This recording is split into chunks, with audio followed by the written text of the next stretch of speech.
I always believe in big risks and big rewards. And that's what I do even today. And that's what I did 10 years back when I, quit my job quickly. And nothing's easy. Nothing's going to come to you. You have to go out and get it. And you have to go out and get it with all your might and all your energy. Entrepreneurship is 10 times more difficult than being an employee, but it's also 10 times more fulfilling. This is episode 2 of Dream 100 Show with Mr. Bharat Sethi.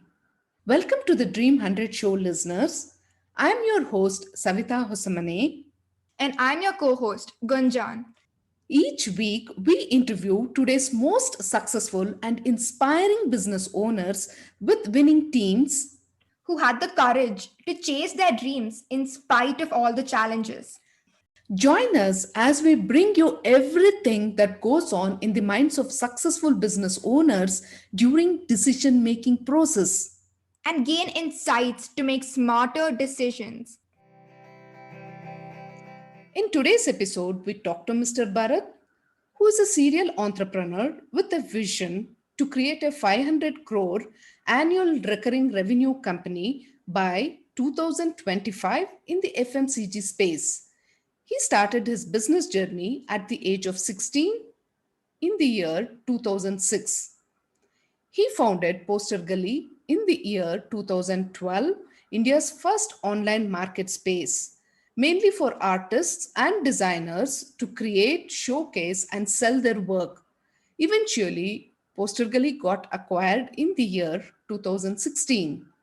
He then founded iDecorama, an online B2B e-commerce market space, which was much ahead of its time and the market was not ready.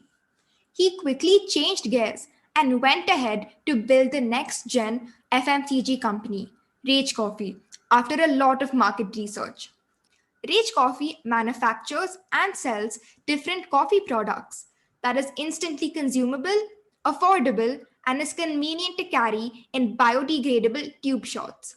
In this episode, we dive deep to unearth insights of challenging situations, defining and lighter moments of his brand building journey that truly stands the test of time. So let's get started now. Welcome to the Dream 100 Show, Mr. Bharat Sethi. We are highly excited to meet you and have you on our show. Thank you so much for having me here. It's a pleasure. Would you tell us a bit about your childhood and how was it like growing up? What did you dream of becoming as a child? Too many tough questions too soon. I don't know. I honestly, my childhood was pretty good. I'd say that I was a very, now I can think of it like that and, structure it like that. But at that time, you don't even realize, right, what's out there. But now I think that it was very disciplined, a lot of good parenting and, a lot of adrenaline, a lot of action throughout the day. So, I would play a lot of sports. I was very good in academics. And the only way I could actually go out and play sports was if I finished my homework before 4 p.m. or, before the sun went down. I had to finish my homework and be able to go out. That's only when my mom would allow me to do. Just this, I think a lot of thrilling adventures as a child with the family, with sports, with school. So a normal childhood, so to speak. But as I grew, I realized that I had a lot of leadership skills. So I tried to make sure that I utilized them. So I became the head boy of my school, for example. I was the captain of my school football team. So I think, that was something that I realized very quickly in my life, that I can condense information and analyze information better than others. And I was more practical in my life, and I could, lead a team, and I could lead people to believe in me somehow, or to believe in what I was doing. Okay, so that means you identified your leadership skills at a very young age. Did you know that you had the skills, or it was just a part of your nature?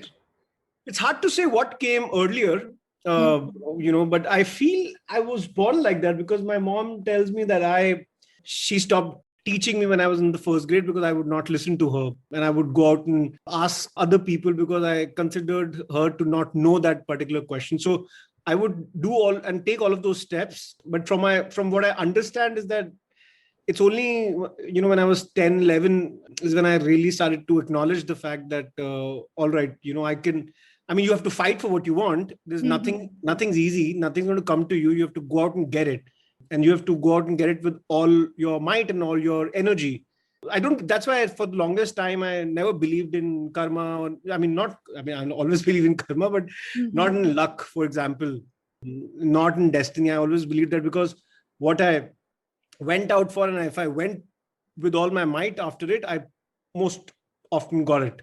If I didn't get it, then it meant that I was not trying too hard for it. In my childhood, at least, what I saw was that if I wanted something, I went ahead and get it. And many times I failed, obviously. And then I realized that I didn't do well enough in my attempts. To put it in a term, it is called as being total in what you're doing. So you mean to say that when you put your totality, 100% totality into it, you were able to achieve. And when you felt that you were not total in what you were doing, it didn't happen? Yeah, absolutely. Absolutely. And that's true even today, very much true even today. A lot of people believe that there is a factor of uncertainty, which always is there. You cannot take away from that fact. But I've seen that someone's life, when they do too many experiments over time, and when they attempt at something, or when they have too much going on, they start to rationalize their behavior by saying that, this cannot be luck. Got to be something more logical. Because if you're doing one or two things, then, you could say that, okay, 50% probability. But if you're doing 10 different things and you're trying to do, a lot of different things at one point in time, so you realize that it's only those efforts which you really went after is what you really, and which you really manifested yourself are the outcomes that you got eventually. So I think, so it really depends from a person to person, but I mostly believe in this theory. So any particular dream you had as a child? I had many dreams. I don't know where to start. My football was my first love in life. So I, for the longest time, wanted to go and play football in some European club. That's what I had for the longest time. Then it was also, become a scientist for some time because I was fascinated with physics. Some things which to an outsider, it would feel like I'm trying too much. Like I would, as I just mentioned, like football, right? And then academics. And then I was doing too many things. I had this dream of going to the Derek O'Brien show. And I tried like at least for 4 years. And from 6th till 10th grade, I tried. And I would always represent my school in these zonal competitions, but never made it to the TV show. So those were things like to go for the spelling bee that happened. Then I wanted to do a lot of sports and just too many things. That's what my life was. I was not focused. I was like trying to do everything that I could. So if we're not wrong, you were working at first. So what was it like being an employee? Oh my God, wonderful question.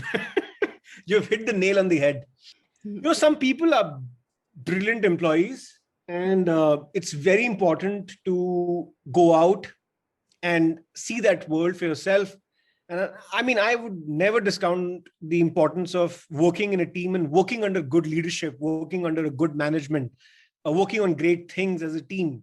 There are some people who are not cut out for being employees. I realized that again very quickly. I was much better off failing for many years in my early days of my career than being an employee somewhere where I had to go through the staircase, which was very slow for my taste, and too bureaucratic at times or too corporate at times for me. So, but I would never take it away that it was also because I never got the care of a good leader, a good manager. And, I don't have much to say, and I would not make any judgments. And I would honestly want everyone to definitely not start up like right out of the college, or those are some mistakes that I made there. Some experience really helps, but honestly, like it's all your DNA. if you have the DNA of an entrepreneur, of a business person, or of an academician, for example, then an employability will not, make you, will keep you satisfied for long.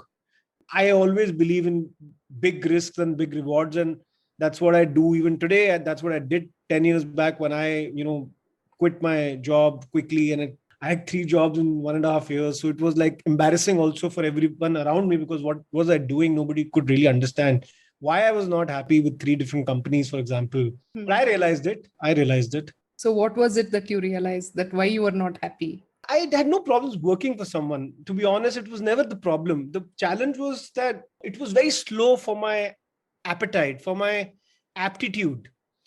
If I am somebody who has the potential to impact a particular outcome, then I should be given the chance to do it. And I don't believe in rules. I've broken all rules that I could in my life. So, and when you are in a setup, you have to live by the rules and do everything by the rules. In retrospect, rules are very important. So I'm not saying that, do go out and, be stupid. No, that's not the point. The point is that there was no guidance also. There was lack of guidance at my end that, what I should do. So I just went with my gut and I did what I did to de-risk myself. Actually, it was the best way to de-risk myself, because if I ended up doing that for long, it would be hard for me to get out of that system, because I would go into that rut which everyone goes to. So for me, I was just de-risking myself essentially. You started off on the path of entrepreneurship. So what were the challenges you faced then, now that you shifted from being an employee and you realized that you had certain capabilities, and now you feel that yes, now I have to go out in the world? What were the challenges? At first, I didn't realize the challenges were far and plenty. At first, it was a lot of fun, because I had no big aspirations with my entrepreneurship journey. I was just trying to, do it as a side project, to just be able to make enough money that I was making in my job, or just have the freedom to do something on my own, and, have enough time for myself, because I was working really long hours and I had started something on the side. So initially it was just to feel good. I don't know. There were many factors. It was the lack of leadership in my company, or it was other things, or it was lack of interesting work, or not being treated as somebody important in the company. Initially it was fun. Initially it was a relief for the first couple of months. And then it started to obviously hit. But what happened with my journey was that I was also, I de-risked myself by taking the plunge into entrepreneurship then, by building something on the side. And I was working late nights for that. So what happened was I was working on the side, and I essentially just moved when I got the best chance to do, when I saw that this could be something. So first couple of months were decent, fun, relief, happy. But then it started to hit me that, this is something important. It's 3 or 4 employees by then. I wanted to make sure that we were getting salary. So all of the challenges of entrepreneurship really hit me only, I think, about 6-7 months later, when we started to see some scale, when we started to see that, it's not going to be a one-person company anymore. We needed more people. We needed more hands to scale. We had expectations from customers. And that's when I realized that entrepreneurship is 10 times more difficult than being an employee, but it's also 10 times more fulfilling. And that's the call that somebody has to take. It's not about the work. It's not about, being heard, or, it's none of that. In fact, your accountability goes up instantaneously, because earlier you were just accountable for your work, but here you are accountable for everyone's work. You're accountable for vendor relationships, customers, and financial planning, and and then on top of it, you're also accountable to your family members. That also becomes an important part as you take up entrepreneurship, because it's a risky proposition for everyone involved. I was very young, so it didn't matter much, this aspect. But the challenges started to come later on, and then I think there was a phase when it was very challenging, and I realized that I needed some, external guidance and mentorship, and I started to go out and look for mentors, and I started to talk to fellow founders. So that was very helpful. But overall, I never thought of it as challenging. It was just the path that I took. I was committed to the path.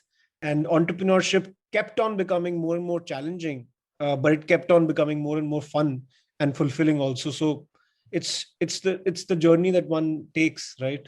Yeah, like from what I understand is your first venture, this PosterGully, it got acquired. So what was Yes. the feeling? What is excitement, or was there a feeling that because you said you already had team members also, so did they feel bad that you're letting go of them? So what was that feeling? Actually, the feeling was mixed because we scaled really fast. PosterGully, all of this I was telling you was in 2012. 4 years after that was we scaled and scaled and scaled, and we built a really efficient and really important business because it grew 10 times year on year. It was a very fast growing company, and this is like pre marketplaces in India, pre Amazon, and this is the time when there was nobody in the market doing what we were doing, and we really built a very cost efficient business which made money for everyone involved. I think it was, we were in that rapid growth phase for all of these years, and then we raised some capital, and then 2016 is when we're trying to raise more capital, and we got this acquisition offer, and it made sense to me at the time. It was also a burnout phase for me. I'd burnt out 4 years, and I wanted to work on different things by the time, and I wanted to do the foundation differently. So I thought it's a great, and it was a fantastic offer, right? It made financial sense. It made all the check boxes were ticked. But I never thought of it as letting down my team, and I've also not thought of businesses as assets. I mean, they're assets. They are not. You cannot be very emotional with businesses because when you get outside investors to be a part of your business, which is something that I've done, since my first business, it's important to understand the journey you have to take to give your investors returns, and it's important to understand that you have to keep getting more investors so that your early investors and everybody, all the stakeholders make money, and it's your fiduciary responsibility as the promoter of the company to do it. So it was not a bad feeling, or it was not a great feeling also, because I did not know how it would end up eventually, because the company was doing really well. It could have been, far bigger success. And today I can say that there were many mistakes I made, and selling PosterGully or going through that transaction was actually a mistake, given the companies that were in our space doing the same kind of numbers are now much, much bigger companies. So, but all in retrospect, right? What I'm building right now has the potential to even go bigger. But yeah, that's all I can tell you. Yeah, good. Ultimately, like it is the growth which matters. Yes. So at that point of time, the growth mattered, and it was a good decision at that time. Great. Then you jumped on to iDecorama. Yeah. Yeah. So that was a small stint of 2 years. It was a small stint, and one of the biggest learnings that I had by then as an entrepreneur was to learn quickly from the market, learn from the signals of the market. What I learned building that company was there was a lot of friction from the market. Like, we tried all the possible attempts to crack the market, and we had a product and we wanted to go out and sell the product, right? There was a lot of friction with all the stakeholders, with the architects that we were dealing with, the interior designers. There was friction from all corners, and it was ahead of its time, and the market wasn't ready to start paying for a product like that or a service like that. And we pivoted 2 or 3 times during that journey. We did have some good traction, but it wasn't fulfilling for me as a journey. It felt like we're going to meet too many roadblocks here, and it wasn't prudent of me, and it wasn't smart of me to continue in that space, because the space was limiting overall, and I did not find the space exciting in 15 months that I kind of worked on it, and I quickly changed gears. So yes, it was a very short stint, but it taught me a lot of failures, a lot of failed experiments, a lot of learnings with team management and people management and stuff like that. Because PosterGully was a fun ride. PosterGully was always north, going up, up, up, up throughout 4 years. It was only going north. And this was something that was, from day one, it was going south.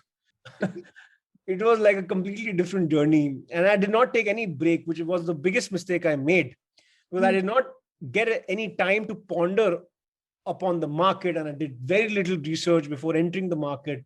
And time teaches you, and these are some of the learnings that I have, because the macro is far more important for an entrepreneur than the micro.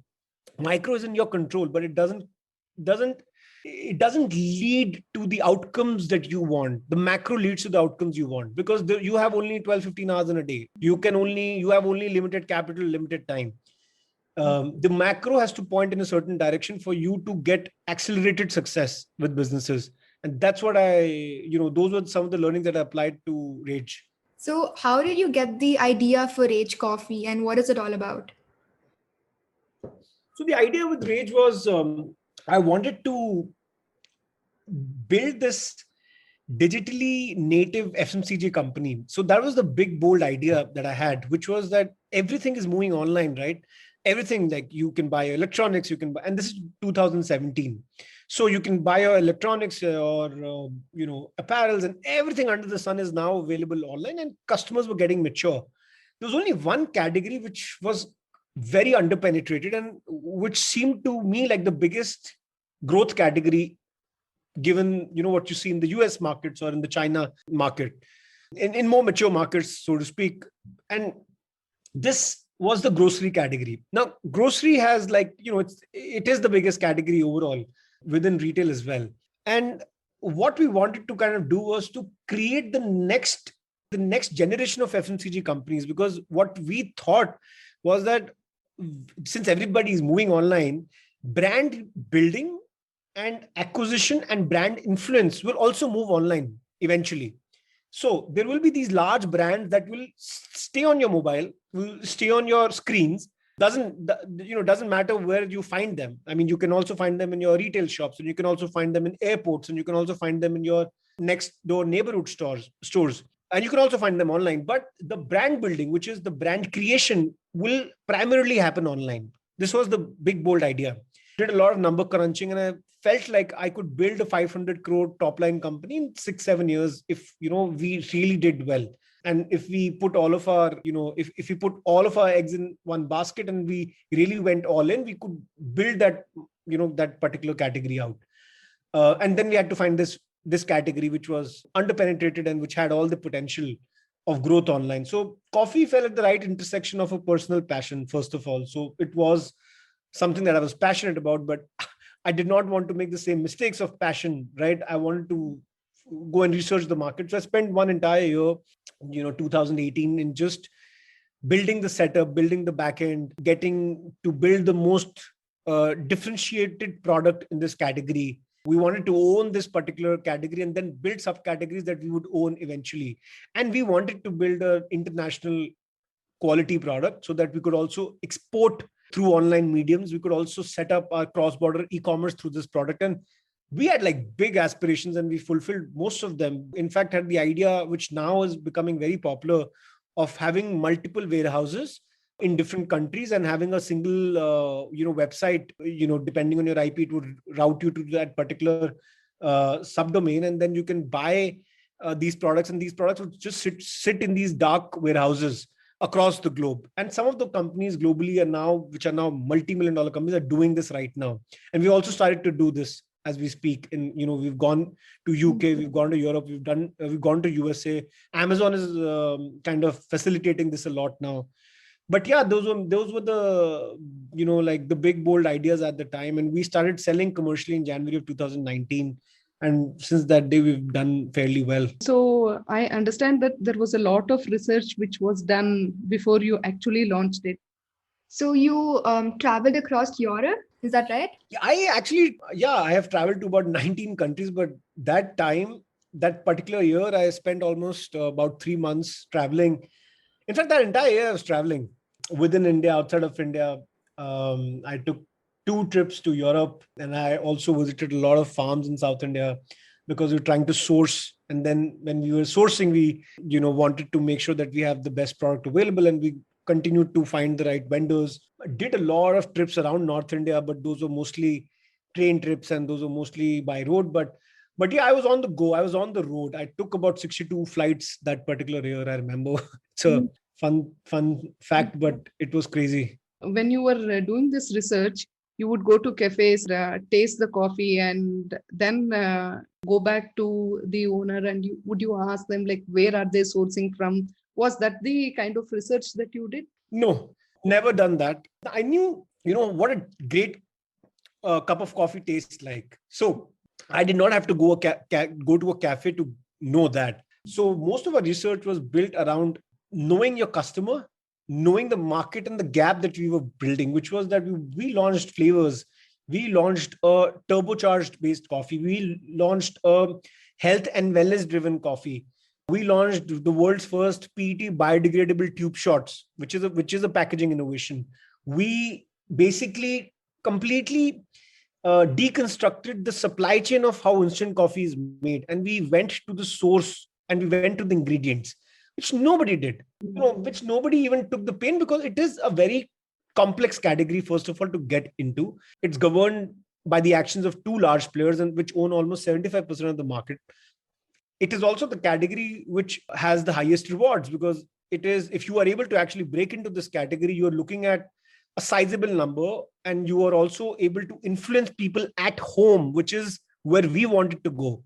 Build a large brand, you have to go to people's homes. Large brands are not built out of home. That's what we believe in.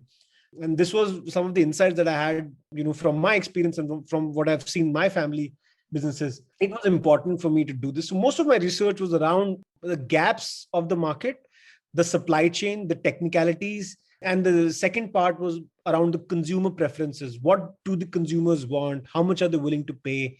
What kind of a product would they be willing to pay a premium for, a slight premium for example, and just, their taste preferences and their buying behaviors and all of those things. Okay, so here I want to understand that there are a lot of coffee machines, very well-known coffee machines, branded coffee machines. So is Rage coffee powder or coffee pods compatible with those machines? Are the global market also accepting it with the same intensity with which the Indian market would have accepted it? See, the thing is that we wanted to uncomplicate coffee. Our goal was to really make coffee simple. We did not want to create a product that, a machine would need initially. We wanted to build something that was affordable, convenient, and upgraded an average consumer. That was our goal, because we really believed in all of the research that we did. We came out with the fact that, yes, this is the most challenging and complex category. But if you have to win in this space, you have to first crack this category and then go on to build other categories, which are roast and ground or cafes or whatever you want to do. But you have to build the brand here first, because you have to go to people's homes. That's what we did. The machine business, that's not of prime importance for us right now. We are in the FMCG space. So that's what we've done. Yeah. What was your first taste of success like? With Rage?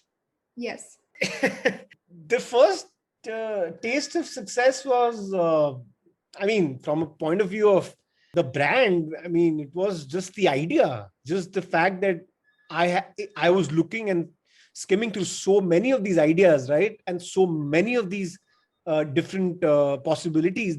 Just the fact that there is something out there which I know I can build and I know I can scale was quite fantastic. Beyond that, the entire year when you were trying to figure out the product, there were many, many times that we were almost about to fail, or rather almost about to give up, because we would not get the possible products or ingredients and the packaging, and everything was a challenge. Every step where we went, we were trying to change the ecosystem, right? We're trying to change the habits of the manufacturers, habits of the testing facilities and everything. It was not just one thing. There's so many people, so many different agencies and so many different vendors involved in building this one product. And we had to find all of them. So I think a lot of the first, taste of success was before the launch. After the launch, it was, we knew what we had to do. We had to keep selling. So that's what we did. After the product was launched, And then the people started accepting the product widely. And after that, you still did you have any challenges? Like as you said, there was some point where you felt like giving up. But after the product launch, do you feel that most of the research was done and you had come out with the final product, which was a ready to use product, or still there is some amount of research left? No, I mean, there's only 1% of the work that you can do before the launch. Mhm. A fundamentally differentiated product is just 1% of the work, but it is the most important work, because anything you do after that, marketing and sales and distribution, it's pointless if you don't have a great product. So the first important thing was to launch a great product, but that's only 1% of the work. I mean, our biggest challenges lie with the day-to-day, business that we do, which is marketing and sales and distribution. None of those challenges are going to undermine the success of the brand and the product. That's what we know for sure. So those are little experiments that keep going on. Those some of them are big experiments which reap us big rewards, and that's how I look at it. So we continue to add distribution channels. We continue to do some amazing marketing campaigns. We have built a great team, for example. All of that have, come with a lot of hustle and with a lot of energy, and I would say many, many challenges. None of those challenges are big compared to what we had to go through before the launch, because there is a certain amount of uncertainty before launch and there is uncertainty after launch. The uncertainty after launch is very different. It is about pivoting. It's about running out of money. It's about different things. But the uncertainty before launch is nerve-wracking. It is something completely different, because a very valuable time in your life, for me personally, I would say that it was being spent on not knowing if I had something great with me. So it was different, but yeah, right now those challenges are different. We have a system, we have set up all of those things, but none of those challenges are big enough right now to stop us. So, coming to the team, what are few qualities that a winning team should have? Great teams work on a common objective, a common goal. So I think what a winning team looks like is they work for the best outcome of the team and not for their individual outcomes. That's the most important thing. The moment any individual starts talking or thinking about themselves, then the team work gets affected. I had the displeasure of working with many, many such individuals, so I know very well how detrimental it can be to the success of the company. And it's very, very, very, it's the most important thing. You talked about challenges. Like, the most important thing that I take utmost care of is I spent anybody who's joins us in the middle to senior management, I spent at least 6 to 7 calls. It might sound funny to anyone, but I do random calls at night, in the morning. I talk to them about their childhood, and I don't know, I talk to them about the girlfriends and boyfriends, and those are things. To somebody it might be personal, but I want to make sure that I have the best person in the team before the joining. And once they join, I don't talk for months. I can leave them completely alone. Doesn't matter what the outcome is, for a long time. I just want to give them a chance to be in a high performance team. I think with individuals, it's very important that they are motivated, self-motivated. They have the required skills, and their attitude is positive in life, and their attitude is positive, and they want to work towards a common goal. Beyond that, I think everything, a lot of things are skill dependent. A lot of them are ownership dependent. Overall, I feel great teams, work on, common objectives, and they really, each one of them knows their responsibilities really well. How do you maintain the morale of the team? I'm in a phase in my career where I don't work with low morale people. I'll be very honest with you. It might sound a little blunt, but I've done that for 10 years. I've been doing that. I make it a point to work with only self-motivated people now. What I do for that is there has to be, self-motivation. Once there is self-motivation, then my job is to inspire people, right? That I do all the time. To boost the morale of people, you have to be communicative. You have to keep giving them, something to chew on. You have to keep giving them great quality work, and you also have to identify what they want. you have to really have very high EQ as a leader to deal with such issues. If there is low morale in the team, or if somebody's going through any challenge, there is motivation, right? If the person or the individual is motivated, then you can do anything. Self-motivated mostly, you can give them the direction, you can do anything that you want, you can do anything. But I'm not a therapist, so I cannot motivate people out of some other issues that they're going through, or the other issues they have, or they really want. I've seen people who want to be an entrepreneur, who join teams, and they are building companies on the side for 2-3 years. I'm like, I quit my job in a couple of months after I started something. And you should just own up and accept it if you're doing that. Some people are continuously searching for jobs once they join a job. Some people are continuously looking for. If you know what you want, first of all, people should go and get to know what they want. If they're not sure, then they should give themselves some time. That's what I feel. How has the whole COVID situation affected the business? Well, for us, it has been quite good. We were very well placed because of the online and offline integrations that we have. So we were very well placed, and we really thought of it as an opportunity when COVID started, right? So when it started, we looked at it as an opportunity to serve people, because we realized that our biggest competition, which was coffee shops, was shut. So we made sure that we did a lot of marketing campaigns. We had the narrative about cafe like coffee. We had the narrative of an affordable cup of coffee going around, and we really had the best products out there to beat the market. And we grew 5 times last year from the previous year. This year we might even grow even higher, actually, as we're sitting on this month. So I think, we've looked at it as an opportunity rather than it as a challenge, or as a problem. Obviously there were many challenges which we went through. We had 2 times we've gone through complete changing of the teams, because we moved into a new 10,000 square foot office recently, and we had to go through this entire change in the team because it's very far from where we were earlier. So we have done all of that. I don't know if we look at the serious challenges, because we've done it. I personally have done it so many times, and I have people who've done it many times, and I've been working with such people for a long time. So that's what I feel like. They were challenging, but it was otherwise, if you look at it, it was a very challenging time for business. Also, it was very challenging, and we tried to mitigate the risks of shutting down or closing by being really paranoid, and it helped. So was there any lowest point in your life or in the business so far, the lowest one which you hit? Oh man. Oh, many. But the lowest one is a good question. I think this was the time just before the launch of Rage Coffee. This was a time when I had run out of my money.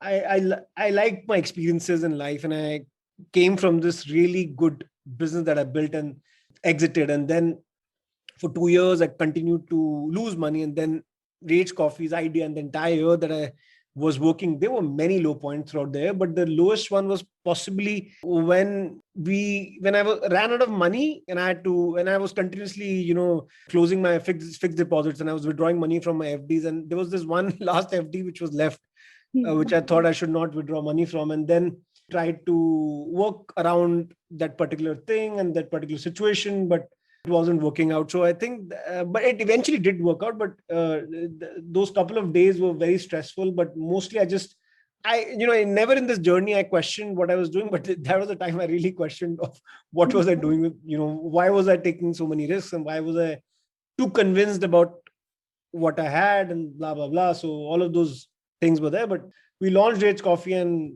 I think it has been a good ride since. That's great. Yeah. So what's the best advice you've ever received?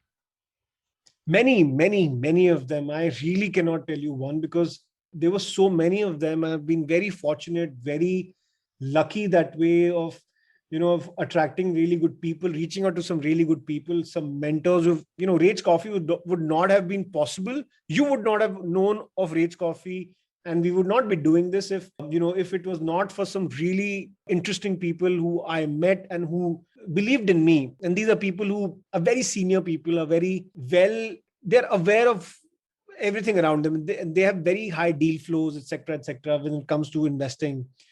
So I feel like I've been very fortunate. I really cannot pinpoint, but possibly in the last 1 or 2 years that I can tell you, maybe, I don't know, honestly.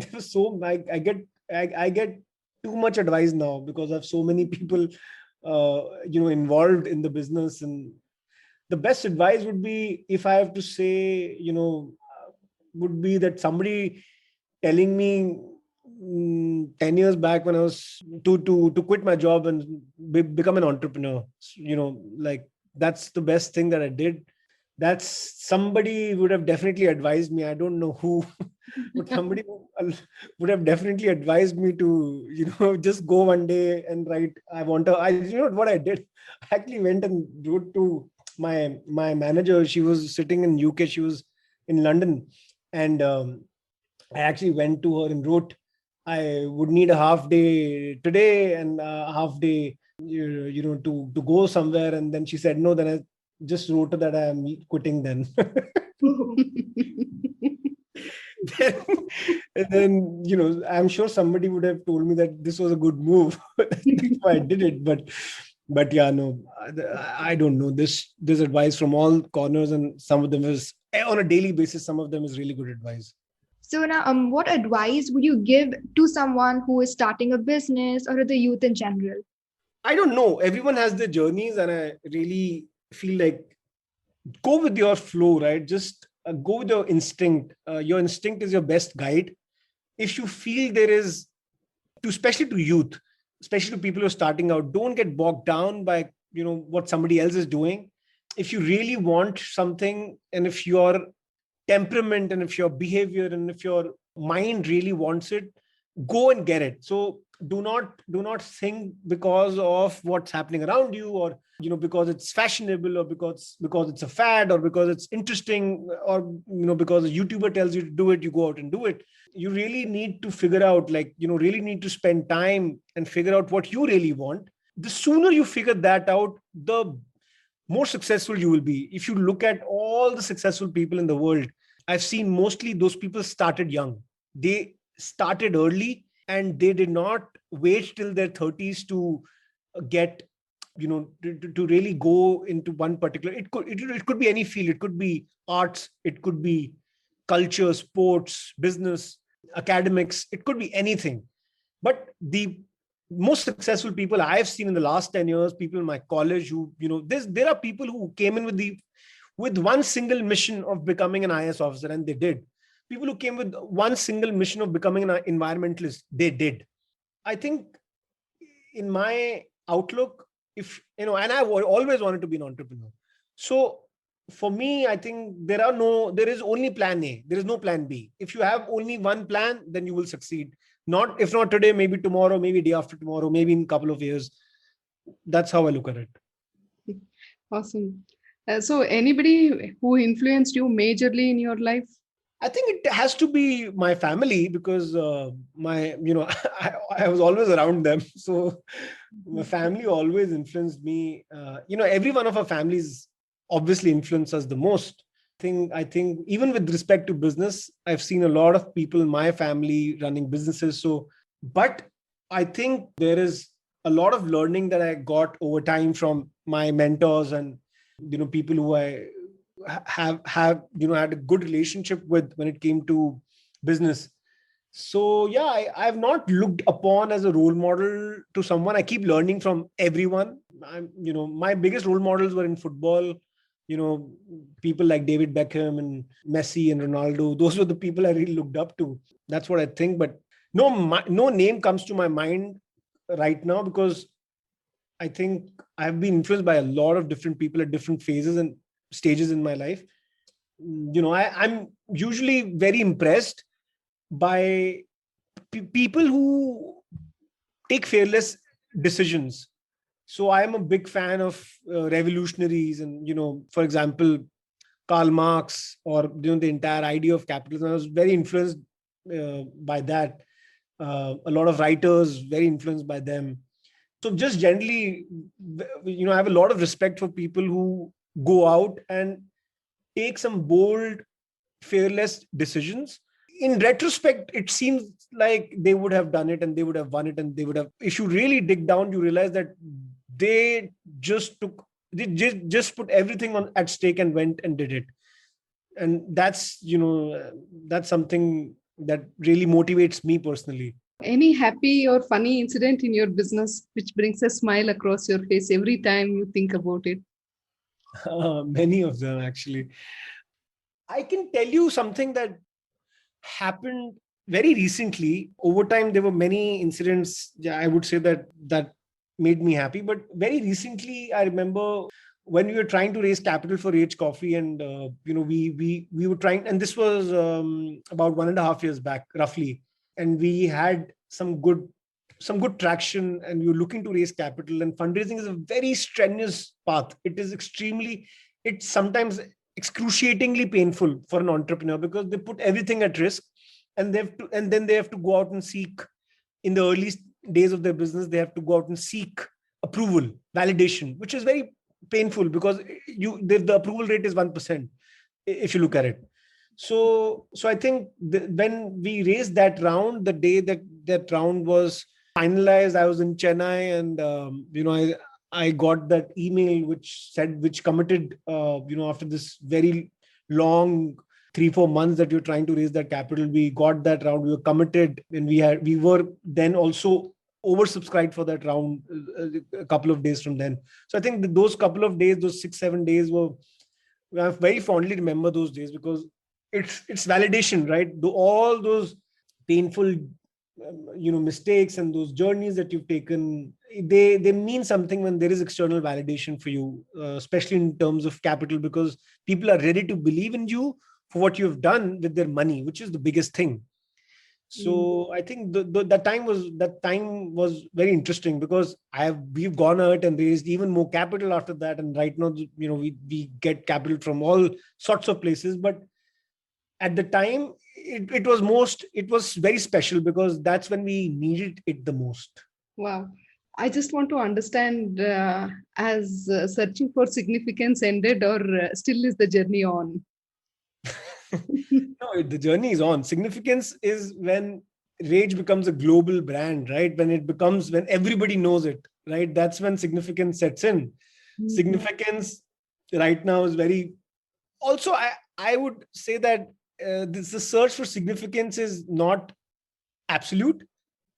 I feel that it is still on, and it should be on, right? It should always be on. Otherwise, it would mean nothing, and it would actually be a disservice to what I'm doing.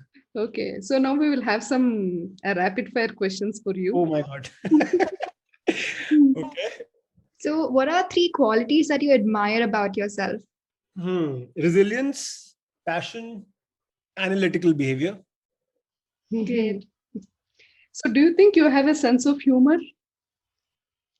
Very less compared to people around me. My sense of humor is mostly, it's just a little dark and sarcastic, which not many people appreciate. Okay, on a scale of 10, how would you rate it? 4. 10 being the highest and 1 being the lowest. Yeah. 4. Okay, great. What do you think are your weaknesses? I think weaknesses, definitely the one that I know for sure is a lack of patience. So I think it has mostly helped me, but a lot of times it doesn't help also. But now, I've significantly improved on that front over time. So what is one sentence that you tell yourself always to move ahead and to motivate yourself? One sentence, I think, keep going. I think that's what I tell myself. This will pass, this too shall pass, or something like this, if there are not the best days. Mostly it's around trying to... It's a phase. Whatever you're going through, it's a phase, and it will, if it's good, it'll go, it will never remain that way. If it's bad, that'll also never remain that way. So that's what I, keep telling myself. So I'm not, too excited with success, never too bogged down by failure. But it's also because I've seen both very closely. So I think now I look at it quite pragmatically, rather than getting affected by any of those. But honestly, all of us get affected, but we should try not to. And that's what I keep telling myself. Awesome. So with this, we come to the end of our questioning. If you feel that we have missed out on any question which would have added value, please go ahead and state it. No, it was your interview. So, your show.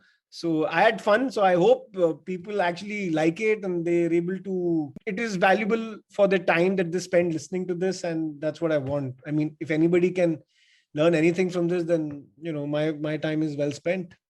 Well, I think definitely it would add a lot of value. We have all listed our takeaways also from this entire session. It was wonderful speaking to you. So thank you for your time. Thank you for being Thank here. you so much. Thank you. There are a lot of takeaways from this amazing conversation that we have just had. The top 3 takeaways which I would like to highlight are the first one being know what you want in your life. If you don't know, then give time to yourself and figure it out. Second one is that there is a lot to learn from failed experiments. So do not fear to fail, as failures are our biggest teachers. The third one, market research plays a very, very, very important role before you launch a new product or you want to start a new venture. So learn from the market before you just jump in. We would like to hear your biggest takeaway from this beautiful conversation. Go ahead and comment in the Dream 100 Show comment box on Instagram. We would love to hear your comments. Never lose out on an opportunity to learn from the life lessons of real-time business owners on Dream 100 Show. Thank you so much for listening to this episode of Dream 100 Show. And now make a smart decision of taking the next step towards your dreams. We strongly believe that life is just a play, as we win some, we lose some. We miss some and we mess with some. So enjoy your journey and play it to the fullest. Don't forget to subscribe to the Dream 100 Show and leave a review. Share your biggest takeaways with us and follow us on LinkedIn, Facebook, and Instagram. This is Savita and Gunjan signing off. Catch you soon in our next episode.